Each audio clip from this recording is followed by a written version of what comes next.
Morning and welcome, ladies and gentlemen, to this very special segment on the 15th day of December. Well, we are there in the midway of December. Well, it doesn't actually feel quite like summer yet. Well, right now, moving on with that news, let's get on with the news for today. First of all, Queensland Police is investigating those victims. Across the country, those in uniform shed tears for their fallen colleagues, murdered on a routine task. It is with sadness that today we remember. Hundreds of kilometres away, forensics walk through the crime scene as more details emerge about the elaborate setup at the Weeambilla property. It was a very sophisticated surveillance network, and what they had prepared and planned was clearly to take out as many police as they possibly could. Bullet holes show the extent of the firefight officers faced. Police cars are taken away for further examination and body camera vision to be analysed. We will get to the bottom of this because we need to know what happened and why. 29-year-old Constable Rachel McCrow and 26-year-old Constable Matthew Arnold were executed on arrival at the property on Monday afternoon, responding to a missing persons report. He was a lovely person and good value to the community. It's sad to see him lost. Constable Randall Kirk is grateful to be alive. After surviving the deadly ambush, he's now out of hospital. He's feeling fine, just a little sore, and his thoughts are with the other police families at this awful time. Tributes continue for neighbour Alan Dare, who was also murdered. Today was to be his 26th wedding anniversary. Former school principal Nathaniel Train, his brother Gareth, and Gareth's partner Stacey were shot dead by officers following a 6-hour siege. As specialist police on the ground moved in on the killers, they were assisted by those in the air. No movement from number one. Return. So female down, female down. No movement from number two. No movement from number two. It's just so hard to comprehend that this has happened and it's him. Police say they will investigate every aspect of the killers' lives, their families, friends, opinions expressed online and motivations, and whether the officers were deliberately lured to the remote property for the murders to take place. They do a risk assessment when they go into these properties and they're quite satisfied with that risk assessment. Autopsies on the victims are being conducted in Brisbane. Toby Jones. Police returned to the crime scene at Weeambilla yesterday, and what they found was quite horrific. We heard from Queensland Police Union President Ian Levers that the trio of offenders, so that's Gareth, Nathaniel and Stacey Train, had set up a sophisticated surveillance operation, and that the property was set up as a trap designed to maim and kill as many officers as possible. And police sources have told the ABC that the complicated setup at the property even prompted investigators to call in the bomb squad yesterday afternoon to analyse before the investigations could continue. So officers are expected to return to that property today to continue on-the-ground investigations. So, as I mentioned, it was Gareth and Nathaniel Train and Gareth's wife Stacey Train who were the offenders that were shot dead, and we know that Nathaniel and Stacey had worked as teachers within the last 12 months, Stacey specifically at the Tara State College. And we heard in horrific detail as well yesterday that the surviving officers, so that's Constable Randall Kirk and Constable Keely Bruff, they'd come from the Chinchilla Police Station. They managed to get away, but there was fires that were things that were set on fire, and they had to contend with deadly wildlife like snakes as well as gunfire and fire itself. Yeah, it is remarkable, as I think we've heard the Police Commissioner say on a couple of occasions, that anyone was able to get out alive given the situation they faced. Can you tell us what is next for those surviving two police officers? Well, in some good news to come out of this week, James, we saw Constable Randall Kirk released from hospital yesterday and returned to his family. His wife's about to have their second child, so that's really excellent news for Constable Kirk and his family there. And Constable Bruff was released from hospital earlier in the week as well. Both of those officers remain on critical incident leave from their jobs at Chinchilla Police Station. We know as well that tomorrow a local vigil will be held here in Chinchilla to remember the fallen officers and pay tribute to, I guess, the sacrifice that they made protecting this community.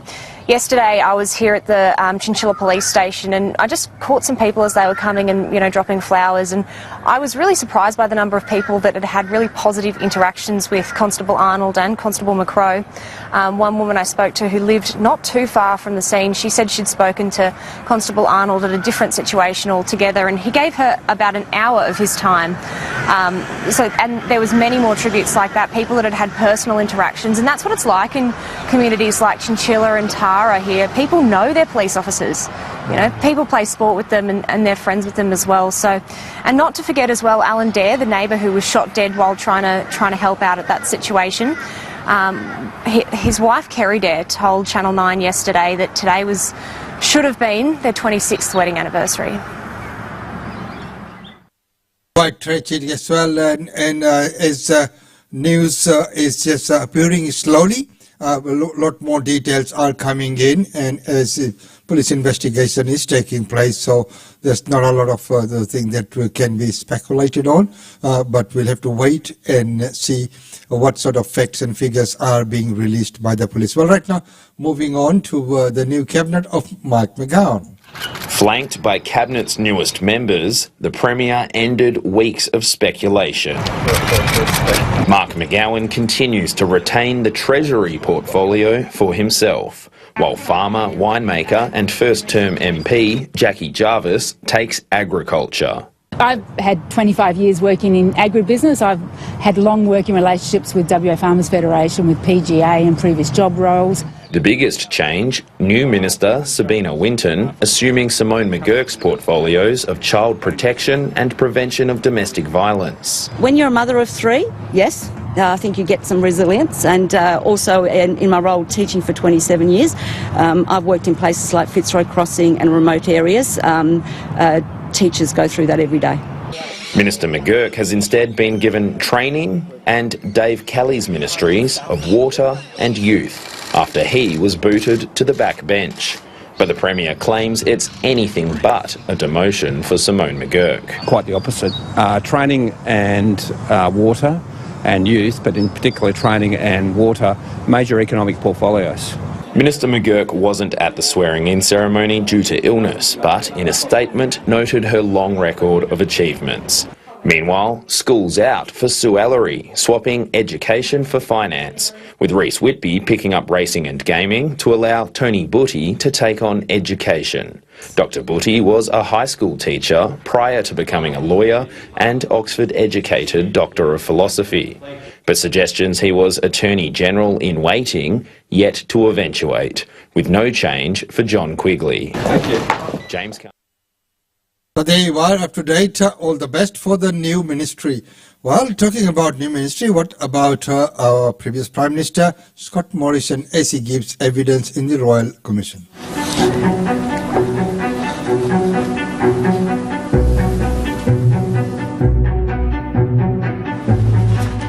It was the scheme that unlawfully raised more than $1 billion in debts against almost 450,000 people.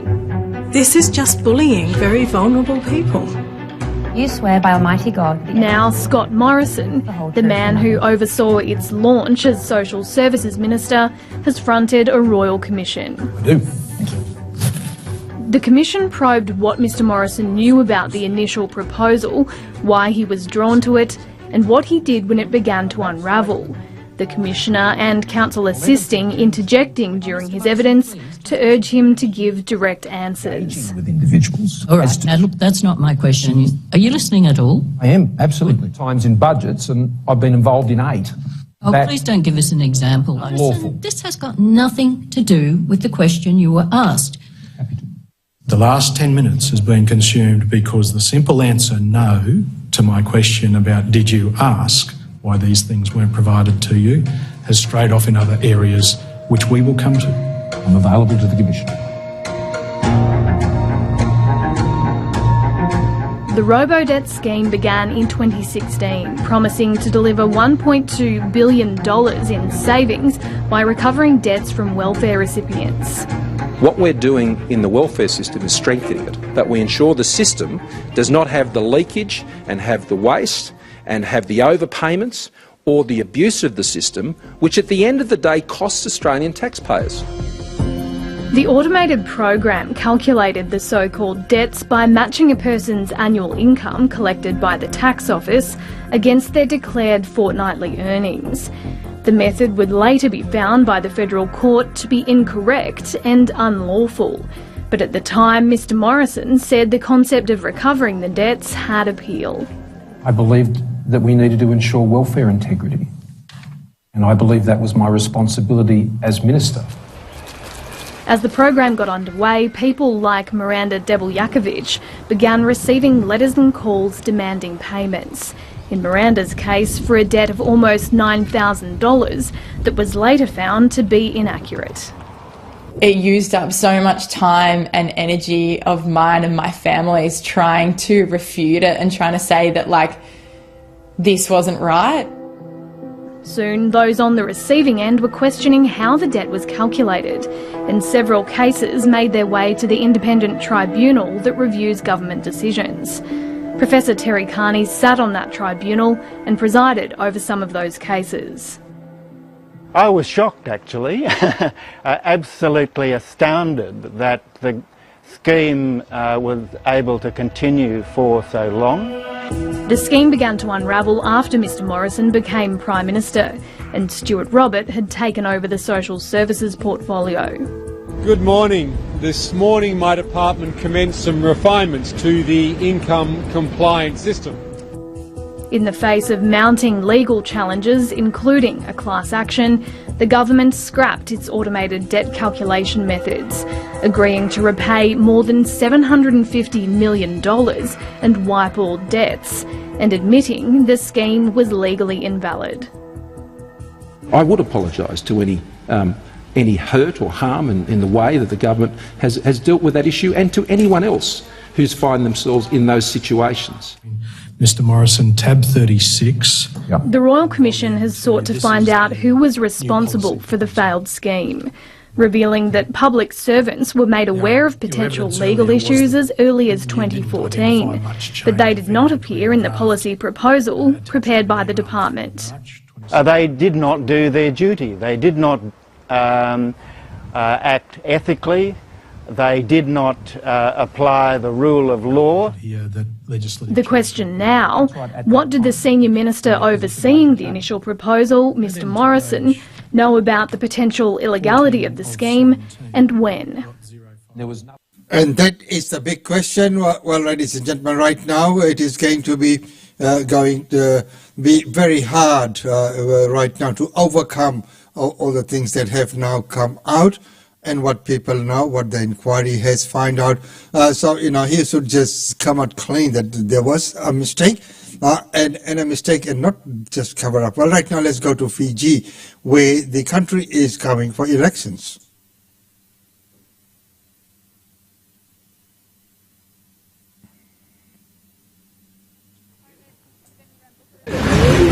A sign of confidence. Fiji's main opposition leader, Sitiveni Rabuka, feels the wind behind his back. I'm hoping for a flood of votes in our favour. Across town, the incumbent was in a less sunny mood. Thank you. I don't have any comments. Thank you. I don't want to waste my time. Both men have led military coups in the past, Mr Bainimarama in 2006, Mr Rabuka in 1987. But Fiji's last two elections have been both free and fair, and this one seems to be as well. It was easy to vote today, so I'm happy. Mr Rabuka's coup saw many Indian Fijians flee the country, and the current government warns they'll face renewed discrimination if he wins today. But the former strongman says he's changed. They should be pretty certain that I mean what I said then and what I say now, that they are safe. He has apologized. He has moved on. People need to move on as well. While big personalities and ethnic tensions have created plenty of headlines, tonight's result might ultimately rest on more mundane issues. Fiji's economy has been battered by the global pandemic, sending prices here skyrocketing. If voters blame Mr Bainimarama, fairly or not, for their economic distress, then he may be hard-pressed to win. Stephen Jedgetts, ABC News, Suva.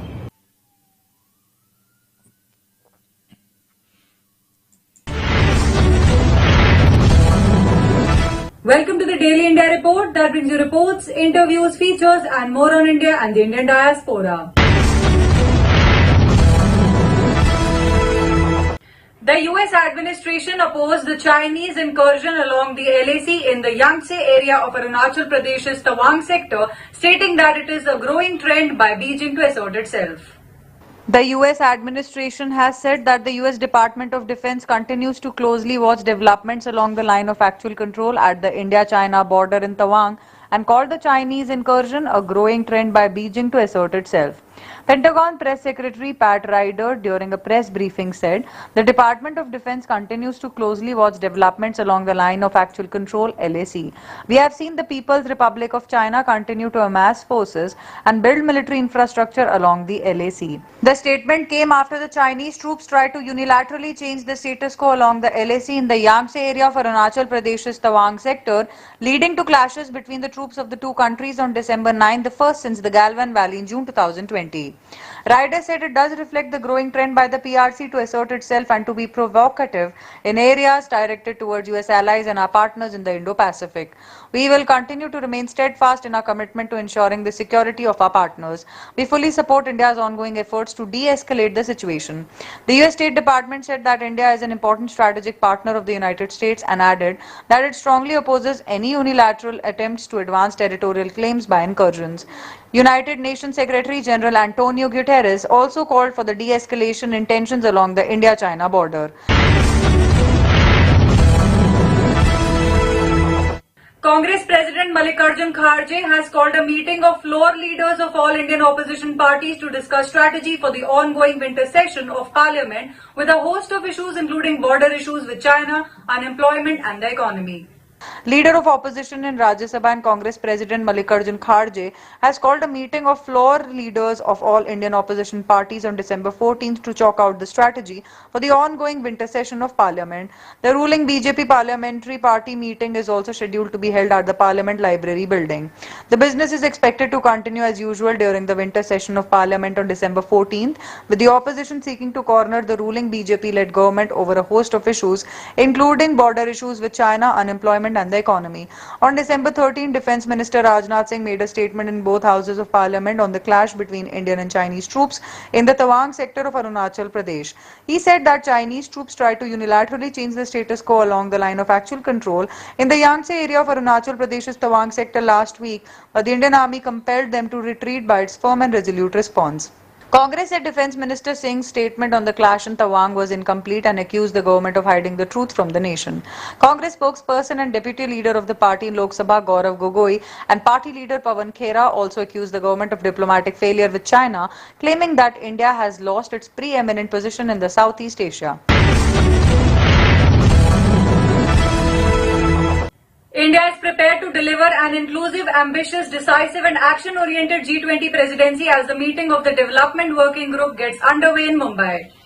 India's G20 Sherpa Amitabh Kant on December 13 said that India is prepared to deliver an inclusive, ambitious, decisive and action-oriented G20 presidency as a meeting of the Development Working Group gets underway in Mumbai. Kant said that the G20 presidency is an opportune time for India to showcase its homegrown success stories and propose its models to the world as potential solutions. With sound macroeconomic fundamentals, robust public finances, soaring manufacturing and export trajectories and resolute climate action leadership, India is a glorious bright spot shining on the global horizon, Kant said. Amitabh Kant stressed that less developed and developing countries will never be able to technologically lead and grow without the use of data and good governance, and added that the data should be accessible to citizens around the world.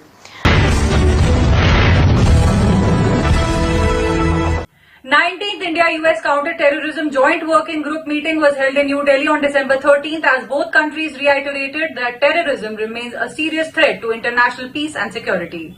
The two-day 19th meeting of the India-US Counter-Terrorism Joint Working Group and the fifth session of the India-US Designations Dialogue concluded in New Delhi on December 13th. Joint Secretary for Counter-Terrorism Ministry of External Affairs Mahavir Singhvi led the Indian side at the meeting. India and the US reaffirmed their deep strategic partnership for advancing security and prosperity for the two countries. They reiterated that terrorism remains a serious threat to international peace and security. Both sides strongly condemned the use of terrorist proxies, cross-border terrorism and all forms of international terrorism. They called for the perpetrators of the 26/11 Mumbai and Pathankot attacks to be brought to justice. The two countries exchanged views on the threats posed by UN-designated terrorist entities and emphasized the need for concerted action against terrorist networks. They called on all countries to take an immediate, sustained and irreversible action to ensure that no territory under their control is used for terrorist attacks. Both sides discussed steps to disrupt the ability of terrorists to travel internationally, including through information sharing. They also discussed mutual legal and extradition assistance, law enforcement training and capacity building cooperation.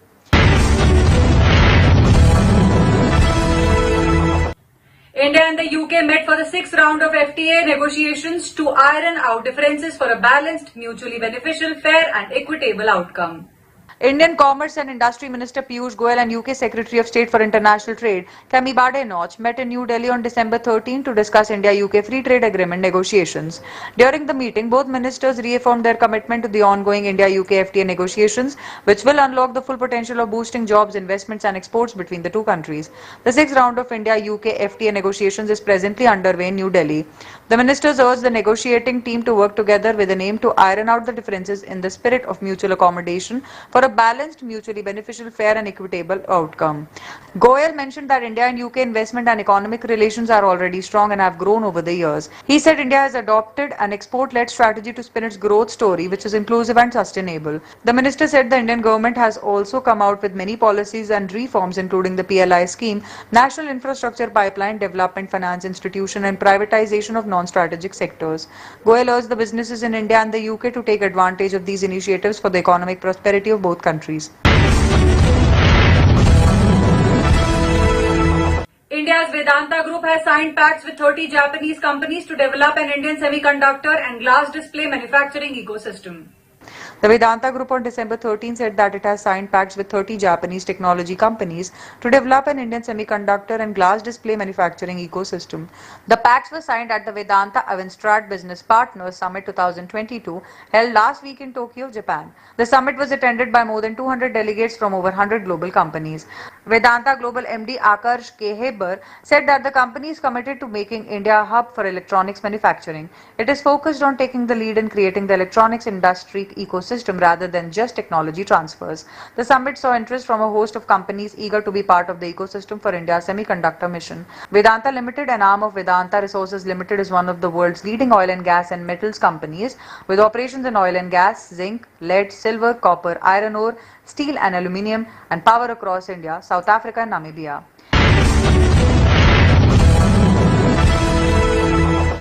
Sensex breaks 2 days fall as it climbs up by 403 points on the back of encouraging retail inflation data. Indian equity benchmark Sensex notched up smart gains on December 13th after a 2-day losing run as investors accumulated IT, finance and energy stocks in the wake of encouraging retail inflation data. Retail inflation dipped below the RBI's upper tolerance level of 6% for the first time in 11 months in November as softening prices of food items brought relief, according to official data released post-market hours on December 12th. However, India's industrial production contracted by 4% in October, the sharpest fall in 26 months, mainly due to a decline in the output of manufacturing and subdued performance of the mining and power generation sectors. After a subdued opening, the 30-share BSE Sensex gained momentum as the session progressed to close 402.73 points or 0.65% higher at 62,533.30.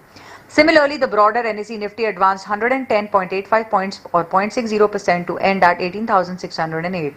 IndusInd Bank topped the Sensex gainers chart, spurting 2.46%, followed by Bajaj Finance, Infosys, HCL Tech, M&M, TCS, Tech Mahindra and Bharti Airtel. Global equities were mixed ahead of US inflation data and the Federal Reserve's interest rate decision. After the success of Kya Baat Hai 2.0 and Bijli songs, Karan Johar has released the third song of the production, Govinda Naam Mera, titled Pappi Jhappi. Another song from the comedy film Govinda Na Mera has been released and it shows Vicky Kaushal and Kiara Advani grooving yet again.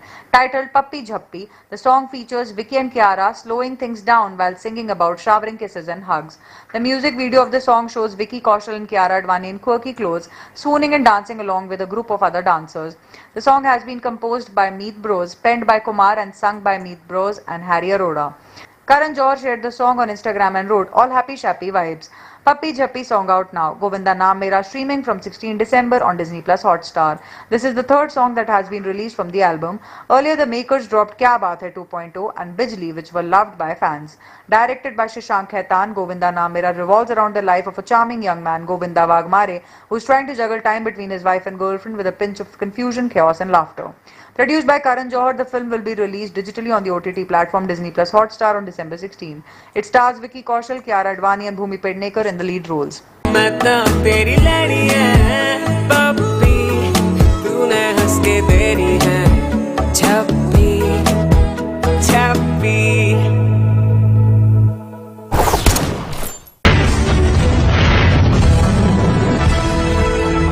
Rajamouli's RRR has bagged 2 nominations at the prestigious Golden Globe Awards to be held in January 2023. S.S. Rajamouli directed blockbuster period drama RRR has been nominated in 2 categories at the Golden Globe Awards to be held in January 2023. The Hollywood Foreign Press Association has nominated RRR for Best Picture, Non-English Language and Best Original Song Natu Natu. RRR follows a pre-independence story woven around 2 real-life Indian revolutionaries, Alluri Sitaram Raju and Komaram Bhim in the 1920s. Starring Ram Charan and Junior NTR in the lead, the film was released worldwide in March in 5 languages.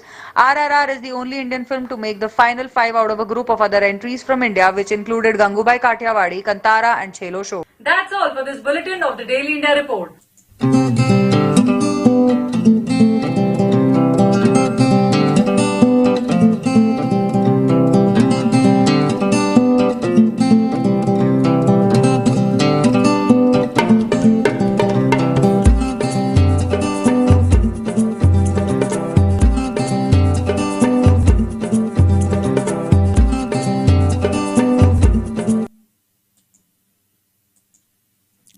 So there you are, ladies and gentlemen, up to date on Australian Indian Radio, and wonderful to have your company on this 15th day of December, 23 degrees and mostly cloudy. Hey, if you are out and about, please still do take care, because there's a lot of viruses and even COVID-19 is still prevalent out there in the community. So do take care when you are out and about. I know everyone's gearing up for Christmas. But always take precaution. Until tomorrow, it's goodbye from us.